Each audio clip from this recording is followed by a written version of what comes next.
bem-vindos! A gente vai tratar aqui de falar sobre os conceitos principais que a gente aprendeu nesses capítulos, não é verdade? No capítulo que fala sobre qual é o papel do Max Weber e sua sociologia compreensiva e sobre a ideia da dinâmica das sociedades nas grandes cidades do George Simmel. Quando a gente fala do Max Weber, sempre lembrar que ele traz uma nova percepção para a sociologia de ação social. Então, a partir do momento desse entendimento de ação social, sempre bom a gente rever que isso vai colocar o indivíduo com um papel muito mais importante, né? O indivíduo passa a ser protagonista de suas ações, tanto que Weber é chamado de o pensador da causalidade, da causa e efeito. E aí ele divide que essa ação social do indivíduo, ela tem um processo de motivação. Então nós temos uma motivação que causa a ação social, e aí essa motivação vai trazer, depois da causa social, da ação social, um efeito. Só que essa motivação é que torna a gente um indivíduo que é ativo nesse processo. Nós não somos um indivíduo passivo na relação social. Então essa ação social, ela é tipificada em 4 tipos de relação. Uma relação racional, baseada em construir uma finalidade, como por exemplo a ciência, que a gente vai pensar em algo prático.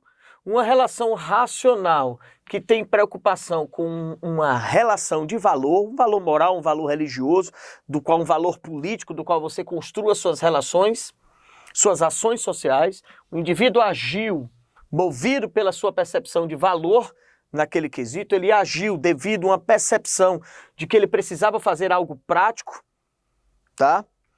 Pode ser uma relação afetiva, veja que ela não é racional, porque a emoção ela não é racional, mas o indivíduo pode agir por emoção.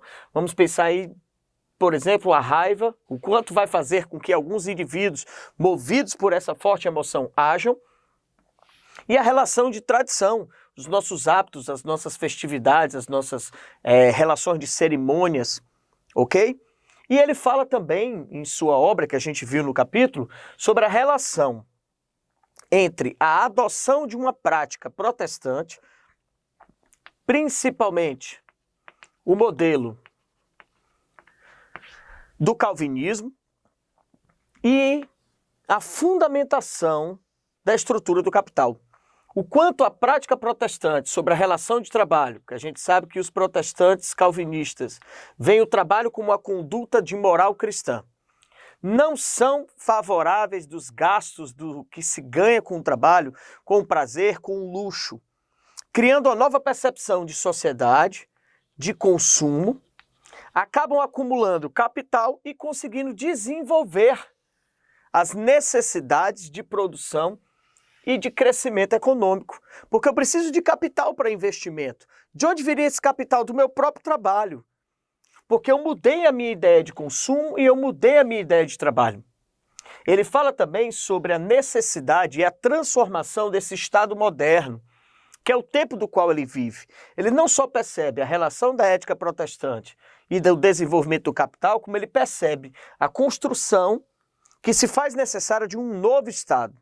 Um Estado que seja racional, secular, separe o papel da religiosidade e do Estado.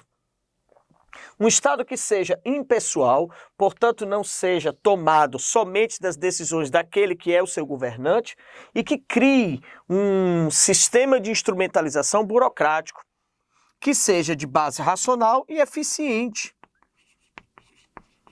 Ok? A gente viu com George Simmel sobre a condição da mudança das dinâmicas de percepção do mundo. Primeiro que ele entende que o indivíduo só pode ser entendido pelas relações de interação entre outros indivíduos. Então são justamente a sociedade para ele é constituída desse processo de interação, principalmente do caráter psíquico, do caráter psicológico, a psicologia da sociedade, a mudança de perfil, de comportamento da sociedade mediante as suas interações. E ele vê que isso muda muito nas grandes metrópoles, porque a gente começa a lidar com um novo tempo, um tempo psicológico, um tempo psíquico, porque continuamos tendo a mesma duração de tempo. 1 hora é 1 hora. 1 hora é 60 minutos, seja na zona rural ou na zona urbana, mas a maneira como a gente interage durante 1 hora dentro das grandes metrópoles muda a nossa relação com o tempo, dando a entender que o tempo é mais rápido, nossas relações se tornam mais rápidas, mais efêmeras. E aí ele fala que além dessa condição do tempo, vem os estímulos nervosos, visuais, que a cidade traz, com os outdoors, as publicidades, os estímulos auditivos, né, sonoros, os símbolos, que acabam provocando na sociedade uma atitude de reserva, quer dizer, nós vamos nos introspectando cada vez mais, impedindo, criando uma antipatia. A gente deixa de sentir afinidade, deixa de sentir um laço de afetividade com o problema do outro, criando o que ele chama de atitude blasé.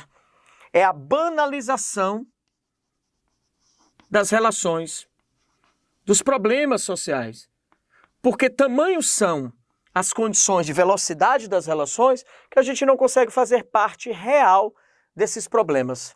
A gente acaba interiorizando e otimizando apenas no nosso dia aquilo que nos é necessário, apenas organizando a nossa vida para resolver o nosso próprio processo social e não o processo da coletividade ou do corpo social do qual a gente faz parte.